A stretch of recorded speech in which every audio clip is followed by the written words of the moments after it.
तो कहानी के शुरू में हम एक लड़के विल को देखते हैं जो रोजाना की तरह अपने स्कूल में आता है, मगर आज वो अपने स्कूल में एक लड़की को देखता है जिसको उसने पहले कभी नहीं देखा था। वो उसका पीछा भी करता है, लेकिन तभी विल की बहन उसे रोक लेती है। वो लड़की इतनी देर में वहाँ से गायब हो गई थी। विल उसका पीछा करता भागता है। अब वो लड़की उसे अपनी स्कूल बस में दिखाई देती है, जिसका स्कार्फ अब उतरते हुए बस में ही रह गया था। विल उसे अपने पास रख लेता है। अब जब वो स्कूल से वापस अपने घर पर जा रहा था तो टाउन का एक कपल विल और उसकी फैमिली को क्रिसमस की पार्टी में आने के लिए इन्वाइट करते हैं। विल भी उन्हें हाँ कह देता है। इसी बीच हम दो आदमियों को देखते हैं जो कि विल पर नजर रखे हुए थे, मगर विल इस बारे में कुछ भी नहीं जानता था। अब जब वो घर आता है तो उसे अपने घर में एक सरप्राइज मिलता है। क्रिसमस के लिए उसका बड़ा भाई अपने घर आया था। उसने आते ही अपना सामान विल के कमरे में शिफ्ट कर लिया था, जिस वजह से अब विल को अपने ऊपर वाले कमरे में ही रहना पड़ता है। उसकी मॉम क्रिसमस के लिए एक बहुत बड़ा पेड़ मंगवाती है, जिसको वही दो आदमी लेकर मिलके घर आए थे जो अब तक उस पर नजर रख रहे थे। वो उसका पीछा हर जगह पर करते हैं। वो विल के बारे में बहुत कुछ जानते थे, जैसा कि उसका नाम, उसकी बर्थडे। अब वो दोनों विल को बर्थडे विश करते हैं क्योंकि आज विल का बर्थडे था, पर वो थोड़ा हैरान था। वो सोचता है कि एक अजनबी इंसान को मेरे बारे में कैसे पता, फिर भी वो इस चीज पर ध्यान नहीं देता। अब उन्हीं में से एक आदमी विल से कहता है कि मौसम खराब होने वाला है, लेकिन बाहर तो मौसम बिल्कुल साफ था। यहाँ पर कोई भी विल की बर्थडे को सीरियस नहीं ले रहा था। फिर विल की बहन ही उसे तोहफा देती है, जो कि एक घड़ी थी, जिसे देखकर विल बहुत खुश होता है। उसकी बहन उसे घड़ी पहनाकर कहती है कि आज तुम्हारा बर्थडे है, चलो कोई विश करो, एक ऐसी ख्वाहिश जिसे तुम पूरा करना चाहते हो। विल कहता है, हाँ, मैं स्नोफॉल, बर्फबारी देखना चाहता हूँ। इतने में विल के बड़े भाई की वीडियो कॉल आ जाती है, जो कि बाहर पढ़ने के लिए गया हुआ था। उसके भाई ने उनके लिए बहुत से क्रिसमस के तोहफे बेचे थे। विल को एक पुरानी सी बेल्ट मिली थी, जिसे देखकर वो उदास हो जाता है। जब सभी सो गए थे तो विल देखता है रात को उसके घर पर स्नोफॉल हो रही थी। हैरानी की बात ये थी कि सिर्फ विल के घर पर ही थी, जिसे देखकर वो बहुत खुश था और ये सोचने लगता है कि उसके बर्थडे विश पूरी हो गई। अगले दिन अब वो अपनी बहन के लिए क्रिसमस का तोहफा लेने जाता है, जहाँ पर दो पुलिस ऑफिसर उसे रोक लेते हैं और कहते हैं, हमें तुम पर शक है, तुमने चोरी की है। वो उसे पूछताछ के लिए पुलिस स्टेशन ले गए थे। वो पुलिस ऑफिसर उसे बहुत से अजीब सवाल पूछ रहे थे। वो उससे साइन निशानों के बारे में पूछते हैं। विल देखता है कि सब कुछ अजीब हो रहा था। तभी अचानक से एक पुलिस ऑफिसर अजीब सी क्रिएचर में बदल जाता है। फिर विल ये सब देखकर घबरा गया था। वो यहाँ से भागने की कोशिश करता है। तभी वो दोनों पुलिस ऑफिसर जब उसे पकड़ने पास आते हैं, मगर विल एक ही झटके से उन दोनों को दूर कर देता है, जो काफी हैरान कर देने वाली बात थी। और इसके बाद विल किसी तरह अपनी जान बचाकर वहाँ से भाग गया था। इसके बाद हमें विल के टाउन में पार्टी का सीन दिखाया जाता है। वहाँ पर विल को स्कूल वाली लड़की जो अचानक से गायब हो गई थी, उसका नाम मैगी था, वो और वही दो आदमी मिलते हैं जो उस पर नजर रख रहे थे। पार्टी में विल का भाई मैगी से बात करता है, जिससे विल जेलस हो गया था। कहीं ना कहीं विल को मैगी अच्छी लगने लगी थी, इसलिए वो कुछ देर के लिए घर से बाहर टहलने के लिए चला जाता है। तभी वहाँ पर एक अनजान आदमी घोड़े पर बैठा उसके पीछे पड़ गया था। वो विल से साइन बारे में भी पूछता है, जैसा कि पुलिस ऑफिसर उससे पूछ रहे थे। अब ये कौन से साइन थे, ये किस साइन की ये लोग बात कर रहे थे, ये हमें कहानी में आगे जाकर पता चलेगा। वो विल को मारने की भी कोशिश करता है। तभी वहाँ पर बूढ़ी लेडी, उनका एक असिस्टेंट और वही दो अनजान आदमी आ जाते हैं जो अब तक विल का पीछा कर रहे थे। अब वो लोग उस राइडर घोड़सवार को वहाँ से जाने का कहते हैं और विल को बचा लेते हैं। वह राइडर जाते हुए इनसे कहता है कि अगले 5 दिन तक डार्कनेस ही डार्कनेस होगी, यानी कि हर तरफ अंधेरा होगा। इतना कहकर वो चला गया था। विल को कुछ भी नहीं समझ आ रहा था कि उसके साथ आखिर हो क्या रहा है। अब वो लेडी और बाकी सभी विल को अपने साथ जादू से टाइम ट्रेवल करके एक खूबसूरत जंगल में ले जाते हैं, जहाँ पर बहुत ही बड़ा महल था। यहाँ पर आकर लेडी विल को बताती है कि राइडर तब तक यहाँ नहीं आ सकता जब तक कि खुद से कोई और उसे न बुलाए, मतलब तुम यहाँ पर महफूज हो। वो सब अब विल को बताती है कि हम ओल्ड वंस हैं, ऐसे पुराने योद्धा जो कि लाइट रोशनी को फैलाते हैं। बहुत सालों पहले लाइट और डार्कनेस, अंधेरी और रोशनी के दरमियान में एक बहुत बड़ी जंग हुई, जिसमें लाइट जीत गई। उसने डार्कनेस को हरा दिया था, पर खत्म नहीं किया। अब हम उसी डार्कनेस को खत्म करने वापस आए हैं और हमें डार्कनेस को खत्म करने के लिए कुछ ऐसे साइंस निशान चाहिए जो तादाद में 6 है। उन्हीं की मदद से डार्कनेस को खत्म किया जा सकता है। उन साइंस का मतलब एक किताब में है जो सिर्फ सीकर ही पढ़ सकता है, यानी कि किसी भी चीज की तलाश करने वाला, और वो कोई और नहीं विल तुम हो। तुम ही हो जो उन साइंस को ढूंढ सकते हो। तुम ही हमारे सीकर हो। विल को उसकी पावर्स ताकतें उसके 14 साल के पूरा होने पर मिलने वाली थी। अब जब विल 14 साल का हो गया था तो उसे उसकी पावर्स मिल गई थी। विल तो जो चाहे कर सकता था, जैसे कि स्नोफॉल का होना। इसीलिए डार्कनेस के लोग विल की जान के दुश्मन बन चुके थे। वो राइडर जो डार्कनेस की दुनिया से था, इसीलिए विल को मारना चाहता था और साइन के बारे में भी पूछ रहा था। वो लोग विल को बताते हैं कि जो सीकर होगा वो अपने मॉम डैड का 7वां बेटा होगा। विल कहता है, मैं तो अपनी बहन भाइयों में छोटे नंबर पर हूँ, तो मैं कैसे सीकर हो सकता हूँ। अब ये सब विल को बताने के लिए कि वो उनकी मदद करे, लेडी उसे एक क्रिस्टल बॉल दिखाती है, जिसमें विल देखता है कि अगर डार्कनेस को ना रोका तो कैसे सारी दुनिया तबाह हो जाएगी। अब खैर विल वापस से अपने घर आ गया था। जब वो अपने कमरे में आराम कर रहा था तो अचानक से उठते हुए उसका पाँव फिसल जाता है। विल डॉक्टर के पास नहीं जाना चाहता था, इसीलिए उसकी मॉम डॉक्टर को घर पर ही बुला लेती है। डॉक्टर कोई और नहीं बल्कि वो ही डार्कनेस की दुनिया का राइडर था, जो विल की जान का दुश्मन बना हुआ था, जो कि अब डॉक्टर डॉक्टर का रूप लेकर विल से मिलने आता है। वो दोबारा से विल से साइंस के बारे में पूछता है और उसने उसके पाँव को भी ठीक कर दिया था, मगर विल जब कुछ भी नहीं बताता तो वो फिर से उसके पाँव को वैसा ही करके चला जाता है। रात को विल को उसके कमरे में से एक तस्वीर मिलती है जो उसकी थी, मगर साथ ही उस तस्वीर में उसका जुड़वा भाई भी था। अब इन सब के बारे में विल अपनी मॉम से पूछता है। वो बताती है ये तुम्हारा जुड़वा भाई है जो तुमसे कुछ वक्त पहले ही पैदा हुआ था, लेकिन किसी ने इसे अगवा कर लिया। हमने इसे बहुत ढूंढा पर यह हमें कहीं नहीं मिला। यहाँ पर विल को ये बात तो पता चल गई थी कि वो अपने बहन भाइयों में 7वें नंबर पर है और वो ही सीकर है। विल अब टाइम ट्रेवल करके दोबारा से उसी जंगल में पहुंच जाता है। उसका पाँव भी अब ठीक हो गया था। यहाँ पर आकर लेडी का असिस्टेंट उसे बताता है कि तुम उन साइंस को पढ़ सकते हो, तुम्हारे पास ये खास ताकत है, तुम ये पता जल्दी लगा लोगे कि वो कहाँ पर है, यानी कि बहुत ताकतवर है वो। तुम हर चीज को समझ सकते हो और अपनी ताकतों से अपने दिमाग का इस्तेमाल करके एक जगह से दूसरी जगह भी जा सकते हो। हाँ, बस तुम उड़ नहीं सकते। हालांकि विल अपने अंदर इस पावर को भी चाहता था। अब खैर वो अपनी पावर का इस्तेमाल करके ओल्ड वॉन्स की किताब को पढ़ने लगता है और उनको अब साइन के बारे में बताता है।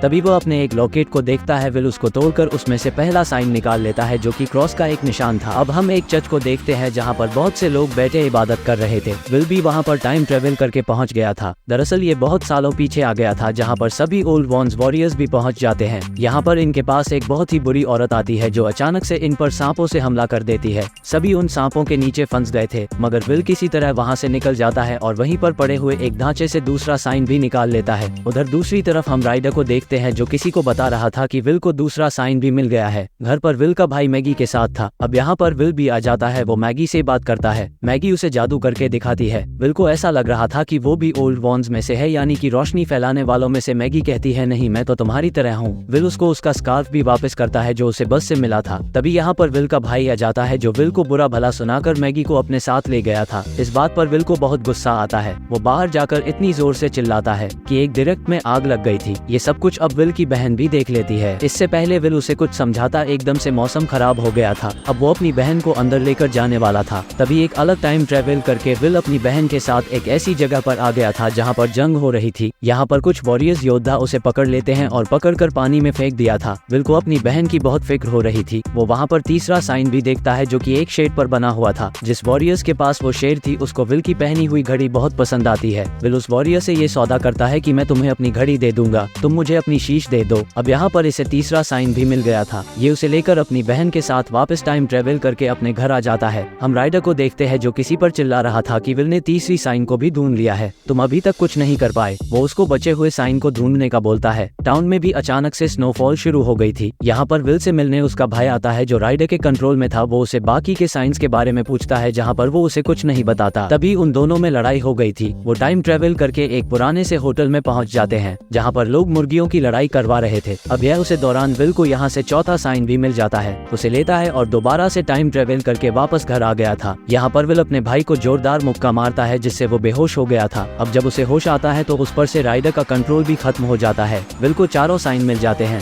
वो उन सबको अपनी उसी बेल्ट में लगाता है जो उसके भाई ने उसे क्रिसमस वाले दिन तोहफे में दी थी। उधर उन्हीं अनजान आदमियों के पास राइडर जाता है जो उन पर चीलों से हमला करवा देता है। हमें ये नहीं दिखाया जाता कि वो जिंदा है या मर गए। हर तरफ तूफान ही तूफान था। हर तरफ अंधेरा छा चुका था। राइडर किसी भी तरह उन साइंस को हासिल करना चाहता था जो कि विल के पास थे। तभी यहाँ पर राइडर के पास वो ही अनजान आदमी आता है जिसको उसने साइन को ढूंढने का कहा था। राइडर उसे कहता है कि वो साइन विल के पास है, तुम्हें उन्हें मुझ तक लाना होगा। अगर तुमने ऐसा कर दिया तो मैं भी अपना वादा पूरा करूंगा, तुम्हें हमेशा के लिए जवान कर दूंगा। और यहाँ पर हमें पता चलता है वो अनजान आदमी कोई और नहीं बल्कि असल में मैगी थी जो कि विच एक जादूगरनी थी और वो राइडर की पावर की वजह से ही इतने यंग इतनी जवान थी। राइडर हर जगह पर तूफान ले आया था। बर्फबारी होने लगी थी। हर तरफ पानी भर जाता है। यहाँ पर मैगी विल से साइन के बारे में पूछती है। तभी उधर ही विल को पांचवा साइन भी नजर आ जाता है। वो मैगी को बगैर बताए वो साइन भी हासिल कर लेता है। मैगी उस पर बहुत चिल्ला रही थी। विल जब उसको ऐसे चिल्लाते हुए दिखता है तो उसे भी पता चल गया था कि मैगी भी उसके दुश्मनों में से है। इसीलिए अब वो साइन को लेकर मैगी को पानी में धक्का देता है। वो जब राइडर के पास जाती है तो उसके पास कोई भी साइन नहीं था। इस बात पर राइडर को गुस्सा आ गया था। वो मैगी को एक बुरी औरत में बदलकर पानी में ही मरने के लिए छोड़ गया था। अब विल दोबारा से ओल्ड वंस के साथ उनके महल में जाता है जहाँ पर राइडर अपनी मर्जी से तो नहीं आ सकता था। अब वो विल के फैमिली की आवाजें निकालकर उसे इमोशनली ब्लैकमेल करता है जिसमें वो कामयाबी हो गया था। वो विल की मदद से वहाँ पर आकर सभी ओल्ड वंस को डार्कनेस की दुनिया में कैद कर देता है और विल से साइन मांगता है। विल के मना करने पर वो विल को क्रिस्टल बॉल की मदद से उसका जुड़वा भाई दिखाता है जिसको तस्वीर में विल ने देखा था, जिसको राइडर नहीं सीकर समझकर अगवा कर लिया था। राइडर विल को भी डार्कनेस में लेकर जाने वाला था। तभी उसे याद आता है कि आखिरी साइन एक रोह है जो कि वो खुद है। विल अब अपनी ताकत का इस्तेमाल करके राइडर को हरा देता है और उसने अपनी पावर से उसे क्रिस्टल बॉल में बदल दिया था।